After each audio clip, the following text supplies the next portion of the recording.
Yes guys, welcome back sa ating YouTube channel. Ito na naman isang update natin ngayong August 30, 2023. Ito guys, sa mga naghahanap ng entry level po ni Vivo guys, ito isa-isay natin lahat ng mga entry level po nila. At syempre yung mga latest model din po nila.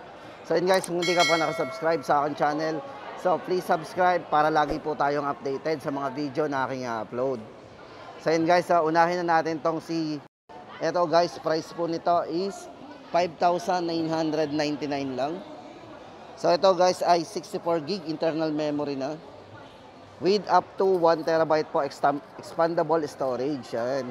Kung battery naman guys, meron itong 5,000 mAh big battery na naka 10 watts fast charge na rin po.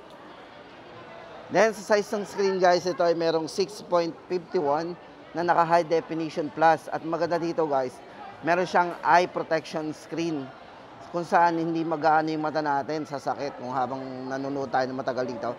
At syempre guys, ito meron siyang extended RAM, up to 4 gig of RAM po yan. At isa pa maganda dito guys, meron din itong anti-fingerprint sa back cover. So ibig sabihin, kung pawisin yung mga kamay, ay hindi magmamarka dyan sa likod. At syempre guys, sa mga gamer, tama-tama na rin to sa mga gamer na naghahanap ng budget. So naka MediaTek octa-core processor na rin po yan. At syempre, yung model ng Android niya is yung latest model natin na Android 13. So yun guys, hindi lang yun, meron din tayong mga color na pwedeng pagpilian dito. Yan, para kay Vivo Y02T, tamang-tama sa mga naghahanap ng budget na may magandang design at napaka-elegante rin kahit na gano'n ang presyo guys. Ito, papakita ko sa inyo yung kulay na pwede natin pagpilian.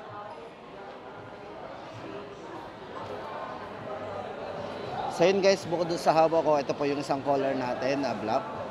Ayan, sa mga naghahanap ng ibang color ng Vivo Y02T. Okay. Tapos guys, hindi lang yan. Meron din silang mas gusto pa natin na mas mababang presyo. Meron din silang isa pang model na Y02A. So yun yung una. So pinagkaiba lang nito guys is 32 gig ang internal memory lang nito. Pero syempre guys, affordable to.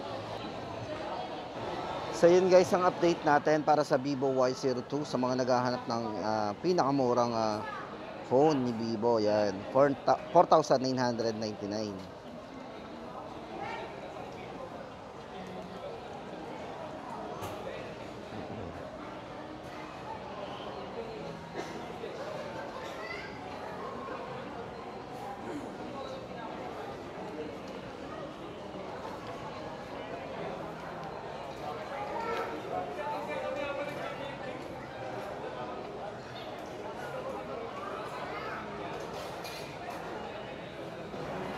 Ito naman po ang update natin para kay Vivo Y16 guys. So ito guys, sa mga naghahanap ng Vivo Y16, ito na po yung update natin. Good news pa rin kasi ito ay naka-markdown price pa rin.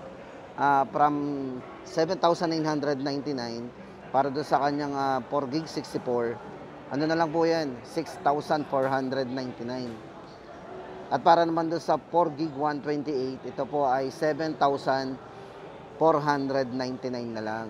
So yan, extended RAM din po yan. So maganda dyan. So guys, ito, design nito is naka 8.19 mm ultra slim body. O yan, kung gusto niyo ng flat, ganda nito tingnan guys. Tapos ito, may 5,000 mAh battery. O size ng screen, pag-usapan natin guys, ito ay naka 6.51 inch hollow full view display. Then maganda dito, naka USB Type-C na po yan. So ano bang benefits ng USB Type-C guys? Kahit napabalik-baliktad yung mabilis ang lagay natin, hindi tayo mag-worry kasi baliktaran talaga yan. Then naka multi-turbo 5.5 po yan. Kung ikaw ay naglalaro or mahilig kang magano, ay okay po yan kasi meron siyang multi-turbo 5.5. At syempre guys, meron na rin siyang side-mounted fingerprint para sa ating security unlock. O, diba? Sa halagang 6,499. Naka-discount po tayo ng 1,500 dito. At saka doon sa isang 7,499 na 128 gig yan. So, yan guys ang ating update para kay Vivo Y16. Ngayong August 30, 2023. O, yan guys, sa mga naghahanap, available po yan. So ito pa yung isang color na pagpipilian natin, black. Ayan.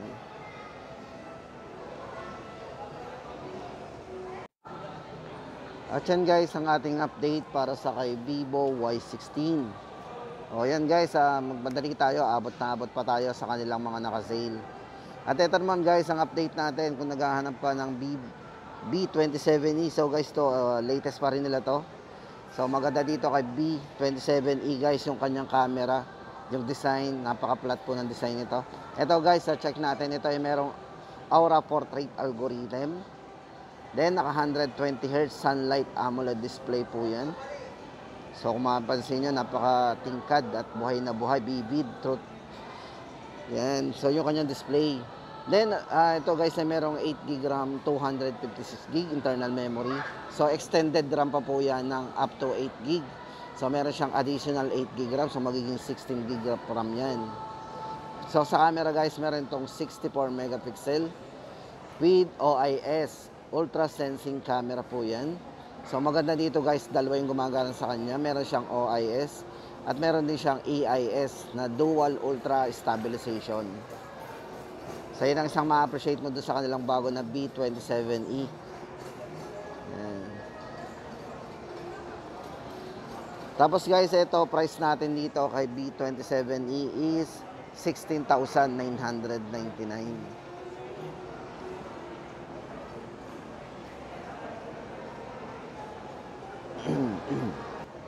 At ito naman guys, ang update natin para kay B27 5G. So yan, so sa ngayon guys, ito yung pinakamataas po ni Vivo ngayon, si B27 5G. So price update po natin dito, same price pa rin, 24,999. So maganda dito guys, ito yung naka 12GB RAM, 256GB internal memory na din. At siya ginamitan po ni Sony IMX766B sensor. So isa po yung sa pinagmamalaki ni B27 5G. At syempre guys, ito ay naka-curved screen. So maganda dito guys, ito ay merong OIS plus EIS. Bali, naka-dual ultra stabilization po yan guys. Kung magbi-video po tayo. So ito yung maganda dito. Hindi lang natin matatry guys kasi nga ito ay naka-lock. Yan. So sa next time, check po natin yan. So yan, naka 66 watts fast charge na rin po yan. So price update po natin ngayong August 30, 24,999.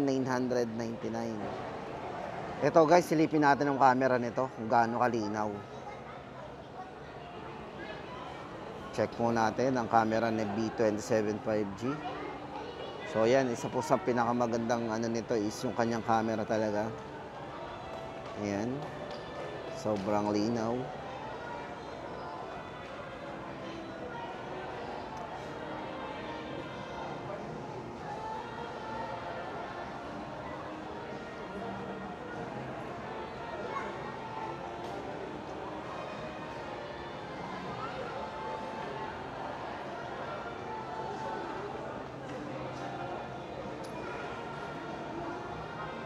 So yun guys, ang update natin, B27 5G, 24,999. So mga naghahanap ng B27 5G guys, ito na pa yung update natin.